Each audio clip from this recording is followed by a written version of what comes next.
এক আপু প্রশ্ন করেছে, আপু লিপ পিঙ্ক করার জন্য কিছু সাজেস্ট করুন। ঠোঁট কালো হয়ে যাওয়া, শুষ্কতা বা ফাটার সমস্যার অন্যতম কারণ হলো পর্যাপ্ত যত্নের অভাব, রোদের সুরক্ষা না থাকা ও মৃত চামড়া জমে যাওয়া। এই সমস্যা থেকে মুক্তি পেতে হলে নিয়মিত lip scrub, hydrating lip balm ও রাতে রিপেয়ারিং কেয়ার ফলো করতে হবে। ঠোঁটকে পিঙ্ক করা, নরম ও হেলদি রাখার জন্য প্রথম ধাপ হলো সপ্তাহে 2 থেকে 3 বার এক্সফোলিয়েশন, যার জন্য দারুণ একটি প্রোডাক্ট হলো কসমেটিক্স ফুল ফিট হানি সুগার লিপ স্ক্রাব। এটি ঠোঁটের মরা চামড়া সহজে তুলে দেয় এবং ঠোঁটকে ময়শ্চারাইজড করে। দিনের বেলায় রোদে যাওয়ার আগে এসপিএফ যুক্ত লিপ বাম ব্যবহার করা খুবই জরুরি, কারণ সূর্যের রশ্মি ঠোঁট কালো করে দিতে পারে।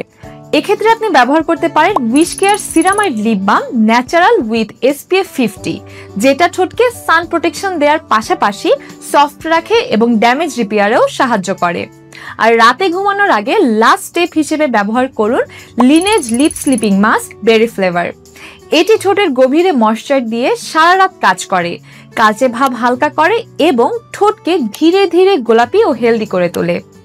এই 3টি প্রোডাক্ট নিয়মিত ব্যবহারে ঠোঁট হবে সফট, পিঙ্ক আর রিফ্রেশড প্রাকৃতিকভাবেই। সবগুলো প্রোডাক্টই পেয়ে যাচ্ছেন ইমার্টো স্কিন কেয়ারে। অর্ডারের জন্য সরাসরি ইনবক্স করুন আমাদের ফেসবুক পেজে।